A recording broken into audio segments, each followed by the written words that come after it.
শেখ হাসিনা সরকারের পতনের পর ভারত বাংলাদেশের সম্পর্ক কেমন হবে বা কোন দিকে যাবে এই নিয়ে ব্যাপক জল্পনা চলছে। ভারতের পক্ষ থেকে দু একটা মন্তব্য এলেও বাংলাদেশের শীর্ষ পর্যায় থেকে শেখ হাসিনার ভারতে থাকা নিয়ে প্রথমবার মন্তব্য করলেন বর্তমান সরকারের প্রধান উপদেষ্টা ডক্টর মোহাম্মদ ইউনূস। তিনি জানিয়েছেন, এটি মৌখিকভাবে পরিষ্কারভাবে জানানো হয়েছে যে হাসিনাকে চুপ থাকতে হবে।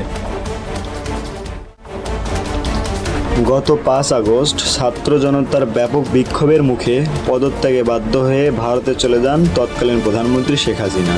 এর 3 দিনের মাথায় ডক্টর ইউনূসের নেতৃত্বে অন্তর্বর্তী সরকার গঠিত হয়। হাসিনা ভারতে চলে গেলে সেখানে কোন স্টেজে তিনি অবস্থান করতেছেন বা করবেন এই বিষয়ে দেশটির পক্ষ থেকে খোলাসা করে কিছুই বলা হয়নি। 5 সেপ্টেম্বর ঢাকায় নিজের সরকার বাসভবনে ভারতীয় সংবাদ মাধ্যমের পিটিআইকে দেওয়া এক সাক্ষাৎকারে ডক্টর ইউনূস বলেন, সবাই এটা বুঝতে পারছে, আমরা বেশ দৃঢ়ভাবে বলেছি যে তার চুপ থাকা উচিত। এটি আমাদের প্রতি একটি অবন্ধুত্বপূর্ণ আচরণ। তাকে সেখানে আশ্রয় দেওয়া হয়েছে এবং তিনি সেখান থেকে প্রচার চালাচ্ছেন। এমন নয় যে তিনি স্বাভাবিকভাবে সেখানে গেছেন। গণ অভ্যুত্থান ও জনগণের কারণেই তিনি পালিয়ে গিয়েছেন। ভারতের প্রতি বাংলাদেশের অবস্থান জানানো হয়েছে কিনা জানতে চাইলে ডক্টর ইউনূস বলেন, এটি মৌখিকভাবে পরিষ্কারভাবে জানানো হয়েছে যে হাসিনাকে চুপ থাকতে হবে। অন্তর্বর্তী সরকারের দায়িত্ব নেওয়ার পর প্রথমবারের মতো শেখ হাসিনাকে নিয়ে বিদেশি গণমাধ্যমের কাছে মন্তব্য করলেন প্রধান উপদেষ্টা। ইউনূস বলেন, শেখ হাসিনাকে বাংলাদেশে আনুষ্ঠানিকভাবে ফেরত যাওয়ার আগ পর্যন্ত যদি ভারত তাকে সেখানে রাখতে চায় তাহলে তাকে চুপ করে থাকতে হবে। ভারতে বসে শেখ হাসিনার দেওয়া রাজনৈতিক মন্তব্য অবন্ধুসুলভ।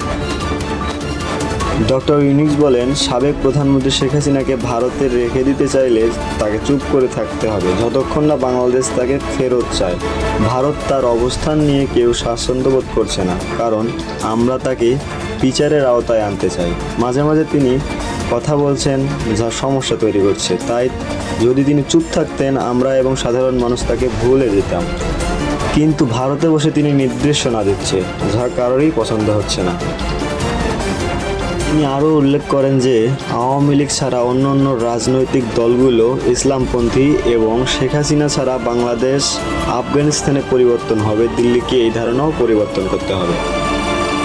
ডক্টর ইউনূস জানান, অন্তর্বর্তীকালীন সরকার বাংলাদেশের জনগণের সাথে ঘটে যাওয়া সকল নির্যাতনের ন্যায় বিচার নিশ্চিত করতে প্রতিশ্রুতিবদ্ধ এবং ন্যায় বিচারের স্বার্থে শেখ হাসিনাকে দেশে ফিরিয়ে আনা অপরিহার্য।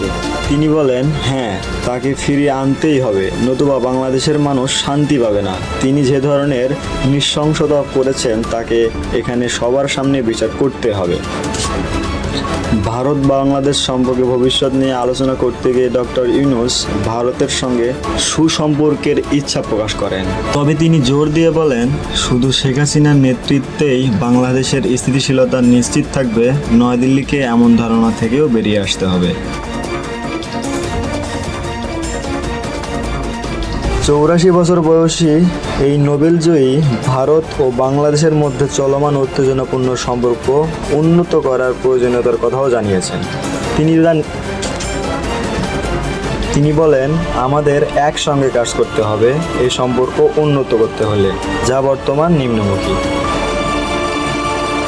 ডক্টর ইউনূস আরও বলেন, কিছু চুক্তি যেমন ট্রানজিট এবং আদানি বিদ্যুৎ চুক্তির পুনরায় পরিচালনার দাবি উঠেছে।